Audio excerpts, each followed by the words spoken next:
As a parent, it's an exciting thing when our kid starts to excel in their sports, in their thing, right? They're progressing, they're talented, but they're tired. And our first instinct could be to encourage them to push through that exhaustion because that's how stars are made, right?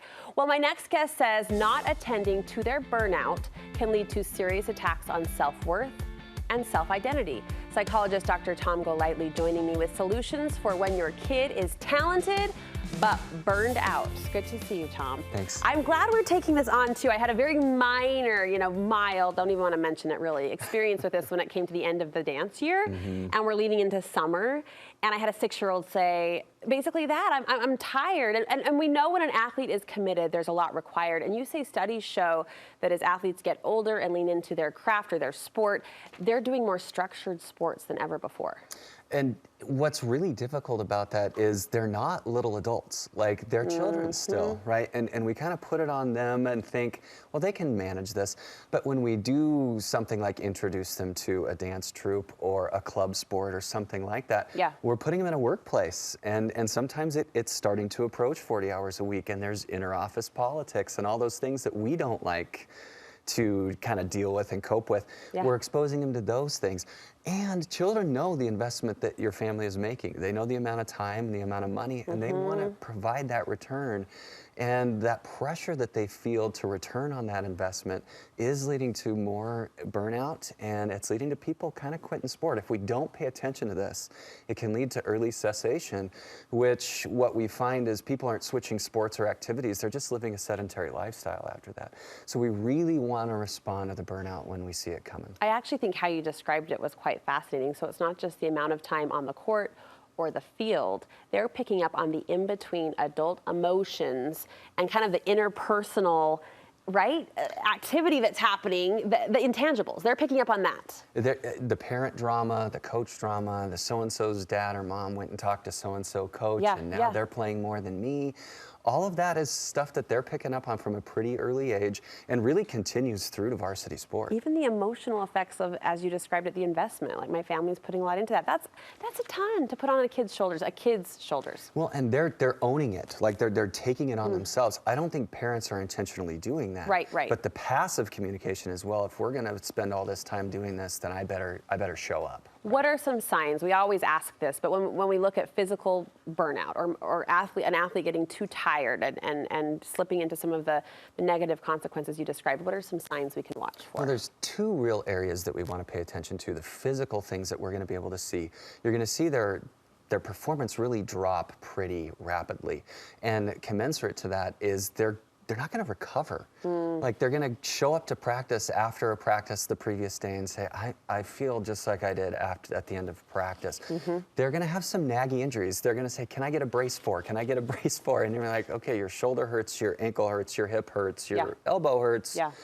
And they could be on the verge of colds or some other things. So, and you might just notice they're moving a little bit slower. They're worn out. And the psychological stuff, you're going to see some real intense worry. I know I'm not playing as well, and my worry is going to go up. I'm really, just struggling with some brain fog. I'm struggling with my mood. I'm more irritable. I saw a college football player a few years ago. At the end of practice, he threw his helmet, and the coaches look at me, and I'm like, I'll talk to him. But he had just been working all summer, and the first week of practice wasn't going the way he wanted to, and he was just starting to experience all these things that we talked about. So we see irritability, low mood, and our parents might think, is this depression? It may be, but what we can really do is see if it's more about burnout than it is about a mood episode. What about the athlete or the kid who isn't necessarily clicking his heels or her heels to go to practice, right? There's always going to be that fine line where you want to push them in a way that is the right way, right? Is the encouraging way. I don't want to go to practice, or I'm sick of this, or I don't want to go to my game. What's the line there? Can you help us see the line? So I know all this as a professional. I've had kids. I have four children, and they've all participated in their things. And I'm like, no, we're going to practice today. Is it laziness or is it burnout? Exactly.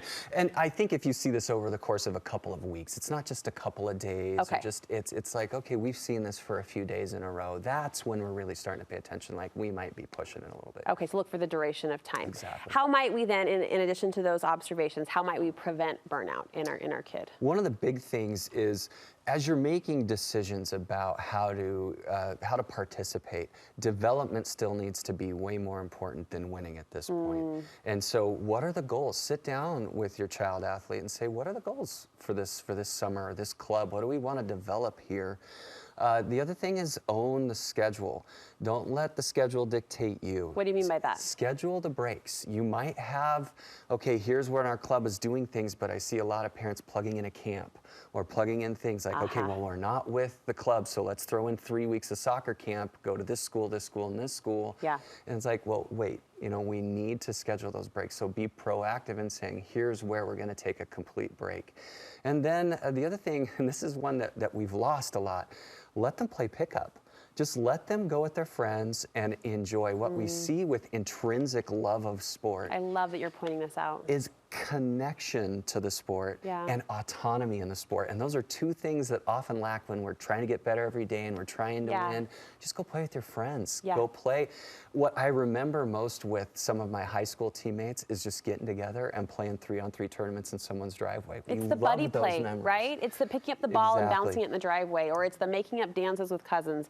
It's those casual, for fun activities. And you connect to it, and we've got to incorporate that and let them be kids with it a little bit. Yes, I love that you highlighted that. So thank you for that. And if nothing else, and all else, let's talk about if we see those signs and we feel like we do have a kid or an athlete that is experiencing burnout. How might we respond to that? The first thing, rest is no longer a luxury. It's required at this point. Okay. You have to take a break, and I mean a clean break. Like I may be going to the coaches as a parent and saying, hey, we're ducking out. Yes, absolutely. We do this in college sometimes, where we have to say they're going to take 2 to 3 days off, or we're going to take a week off here. And studies show that even with just a few days off, it really helps performance, and it helps them miss it and get back to it. Okay. But rest is really, really important. But by that, I mean, don't touch a weight, don't pick up a mitt, don't do anything.